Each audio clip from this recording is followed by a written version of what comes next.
Hey, everybody. I am back with Amy Millan. She is a musician. She's a songwriter. She is a solo artist and part of the band Stars. She's got a brand new album out right now called I Went to Find You. And we've been talking about touring on the road.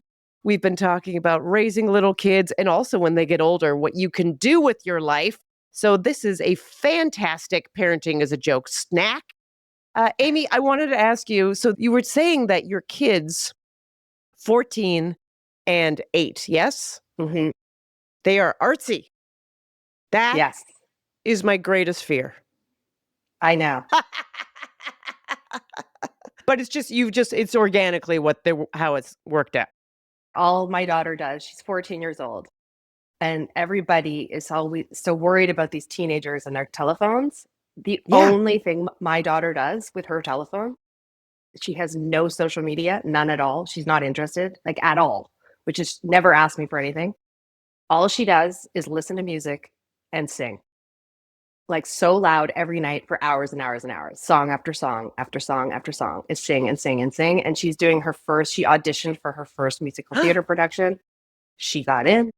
No. Yes, yes, yes. It was her first audition. She thought she totally blew it. And then she got in. There's 9 kids, picked 6 kids out of like 20 or something like that. Anyway, what am I going to do? Yeah, what are you going to do? But my daughter's amazing, but I live with Joan Rivers. Like she can like watching the red carpet with her is like something else. Like she's quite savage in the way she can. And so I was telling her, I said, it's really a difficult job. So I think you should, if you want to go in, like also write and direct and like try to be so you can be autonomous, like you can be in charge of yourself. And then she looked at me, she said, well, Mom, you didn't live your dreams. Whoa. And I was like, in a rock band, like, what are you talking about? Anyway, it was quite funny. But I think as an actor, because she knew that I wanted to follow acting, but that I didn't pursue that as being like Okay. not. So you can't tell them what to Oh, do. brutal. They are so brutal. Yeah. Okay. And she loves the Captain, My Captain with Robin Williams. And that's Oh, kind of Dead come back. Poet Dead Poet Society? Society. Yeah. So, that whole thing is about the dad not letting the kid be an actor. And, Yeah. then he goes and I don't want to give any spoilers just I in think we're case safe. any person Hear any person has not seen that. But so you really have to just encourage them. I mean, my son wants to be a basketball player. Okay. And you're like, that's great. I hope you Oh do yeah. not like public speaking or any kind of emoting. Well, and that's really easy to get into the NBA. Like, sure. No problem. Yeah. Yeah, NBA. Sure. Really runs in the family, Anyway. But you're like, great. I wanted to be a ballerina. So Me too. and then Me I had too. a teacher say, why do you walk like an elephant? So it was over for me. Wow. I had a teacher and I did take ballet until I was 16. So I did, and it was one of those things in my family. I don't know what your family structure was like, but we did not have a lot of money. So no kids got extracurricular activities, but then I did. And it was ballet and it was real money. And so Wow. every ballet class, I was reminded that no one else got classes. So, and guess how good I was? Medium. Well, Very medium. you must have been pretty good. I mean, if you made it to 16 and they paid for it, there must have been I something going I on. worked my butt off, but I was always told I was too tall. See what I mean? Vicious, those ballerinas. Yeah, Yeah. vicious. I was 9 when they said I walked like an elephant. That's oh, like, and so I don't even know, obviously, it sounds like you went to a ballet school, kind of like the one I potentially went to, where they adhered to the Royal Academy of Ballet curriculum and syllabus. So it was a little tough. And it was a little like, we're not here for you to have fun. Exactly. Now she wanted to squash my dreams immediately. She was like, this is not for you. You're never going to make it. You don't have the body. Get out now. Don't waste all of our time. She was French from France and Oh very my God. severe. Yeah, very severe. So then I went into horseback riding and I thought I would be a professional, but that's quite affluent. You can't really Yeah. ride. Yeah, yeah. Dressage. Dressage. I did the 3 day thing where you did all of it. You did the show jumping, the cross country, and the dressage. I had a blast. I had a few years there where I was to be with the horses. Oh, yeah. No, that A lot of sounds like. handsome, a lot of cute dudes in the riding community. Oh, okay. Yeah. Single ladies, get out there for the writing community. I can just hear it all. So, okay, but your parents were obviously up for, and I say your parents because I stopped myself because I do know from reading about the inspiration behind your current record, and it's everywhere that it's a very emotional inspiration because your father died tragically when you were just 5 years old. Yes.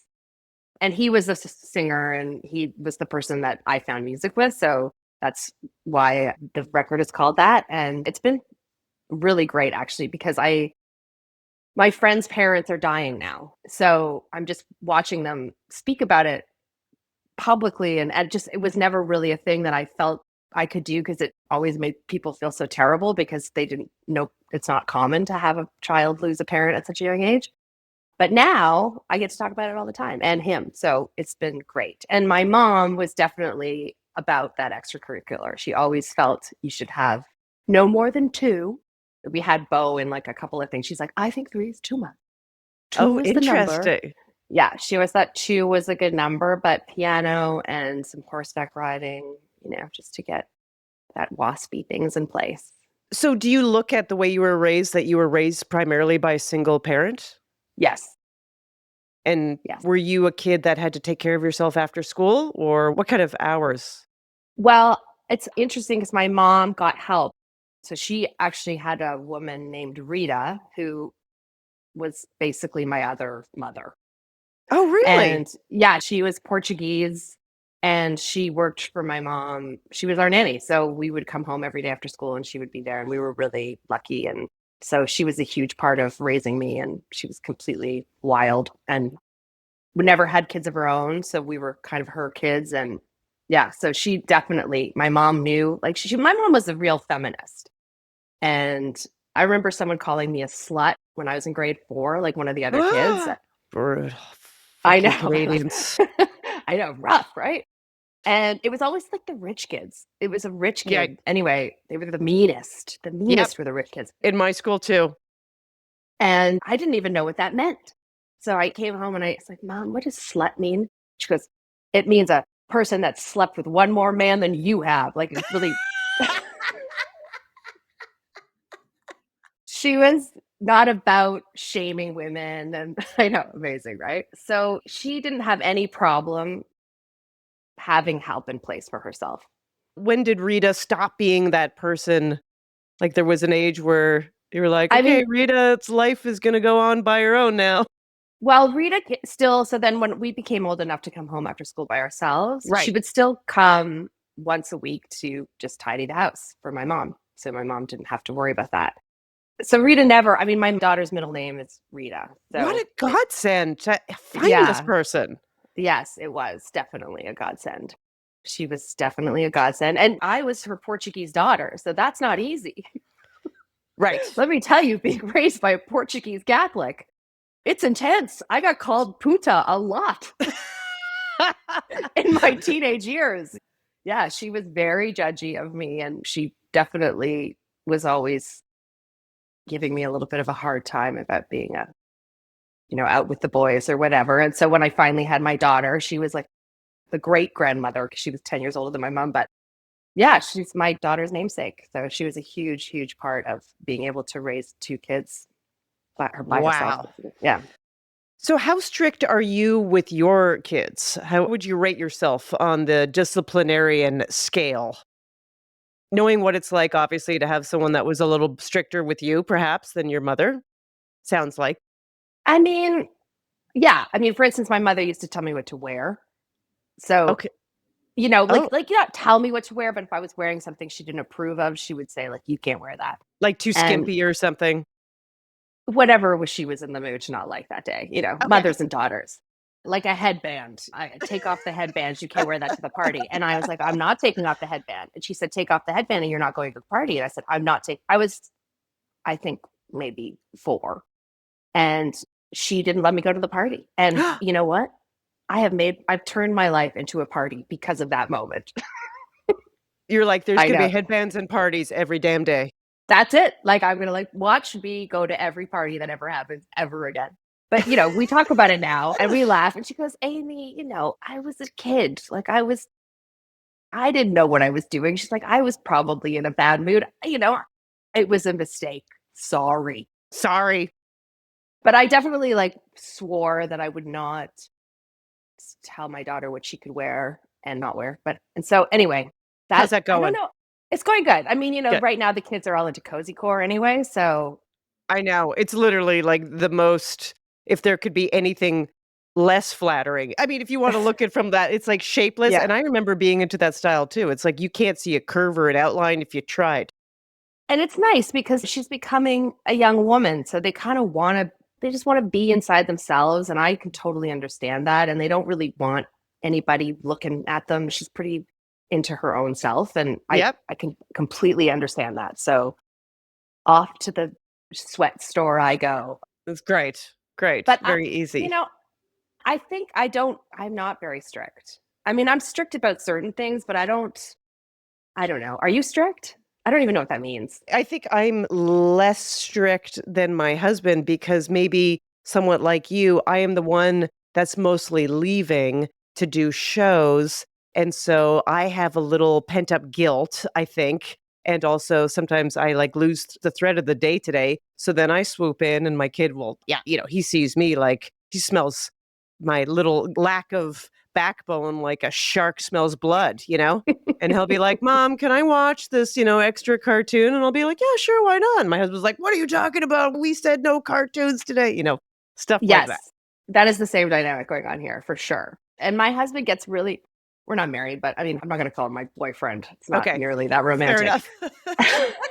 But he gets really worked up about the homework. And I'm like, why? It's their homework. Like they're gonna pass or they're gonna fail. Like that's their journey. Like it's now they're kind of in this place where they have to figure that out. Like I can't, I can't. The school system has them now, so they have to work that out. But yeah, I don't think I'm definitely more of a yes person. Okay. What's the Yeah, last thing you had? depending on where my hormones are, like it's Sure. really about hormone placement and where we're and my daughter's hormones and my hormones, and it's like our hormones are both like going crazy right now. So I actually really noticed that if I was like premenstrual, I would say no to everything. Like we would be in there like, can I have this? I'm like, yeah, yeah. And then, but if it was afterwards, I'd be like, sure, sure, sure. It was really interesting, hormonally affected. At least you figured that out, True. right? 'Cause Exactly. you could just be Crucial. like, so what is the last thing you said no to? First for the smaller one, because that's a different realm when you're talking to a kid that's still in elementary school, different needs. I said no last night when he came down for a second snack. Snacks. Bedtime snacks. In Snacks. Cape Breton, apparently they call them bed lunches. It's the snack before you go to bed. No, they don't stop eating. I mean, they don't stop eating. And what kind of snack does he want? We usually make a fruit snack before bed. Nice. It's pretty healthy, like a couple of apples, throw a mango Yeah? in there. But Yeah? it's like it's not really about the snack. It's really about not wanting to go to bed. Extending. And I'm trying to get back into Mad Men over here, so I'm like, it's Mad Men time. Yeah, there's a time when mom's off the clock, Yeah. kiddo. And do you remember the last thing you had to say no to a 14-year-old girl? I mean, God, I think everything I did at 14, someone should have said no to, but nonetheless. I don't think this was the last one, but it was definitely the last funniest one where she texted me, Mom, can I get Uber Eats? And I wrote, that was my reaction. And I wrote, LOL, no. And then she wrote, oh, but Starbucks. Oh my God. That is such a Starbucks. teenager. I was like, what are we, the Kardashians? I'm like, that's not happening. I know. It's like something that's fast already. Like Starbucks is not a sit down dining experience. Well, and of course, I'm a little bit political, which drives my daughter insane, but I'm like, Starbucks, yeah, we can't support Starbucks. We have the cafe across the street, family owned. Like I get really up and at him about things like that. My son just ordered some books. He wanted some books. And of course, if I got them from Amazon, they'd be here in 5 seconds, but I can't do that. So I canceled my account and I ordered them from our local bookstore, which is a great little bookstore. Again, family owned, and it's going to take 2 to 3 weeks. Yeah. And I'm teaching, I'm like, it's the slow movement, buddy. You just got to be patient. No, we did the same thing with books. We obviously have a few local bookstores around us that are so great, but you have to order your books. They don't have the stock of anything on top of mind. And so, yeah, as a treat, I was like, oh, I'll get you this book, but we had to order it. And my son is just he's like, is the book come today? I'm like, no. He's like, did the book come today? No, also no. Also no. It will come. It's on a horse and carriage and it's making its way to you, kiddo. Exactly. It's on the back of a pigeon. It'll make its way. You're the best. Thank you so much, Amy. Thank you for chatting with me Ophira, about all things parenting. I love this so much. It was so fun to chat with you, and I love your show, and thank you again. Oh, my pleasure. I hope to come up to Montreal. You come visit. We'll go out. I'll take you out on the town. Occasionally, of course, because the politics here are so insane, we'll think about moving. There's a restaurant here called Le Mayac, which I will have some of my ashes dropped at the foot of the garden of this restaurant. It's the most, I love this restaurant. The first time I went there the night before my son was born and had champagne and oysters. Don't tell anyone. Yes, tell he's everyone. Born and he's fine out. Yeah, and because he was cooked and he was coming the next day. Yeah. I had a planned C-section, but every time I think about leaving, I'm like, oh, I can't leave. Let my axe down the street. So it's I'll take you to Le Mayac. I'll take you to Le Mayac. It's just really one place that is so true. I have places like that too. I'm like, but where would I find this place? Who's going to cut my bangs? That's what I think. Follow Amy on the socials. She's at Amy Millan for real. And that's Millan with 2 L's, everybody. Make sure you get all of her music from Stars and listen to her new album, I Went to Find You. Thanks again.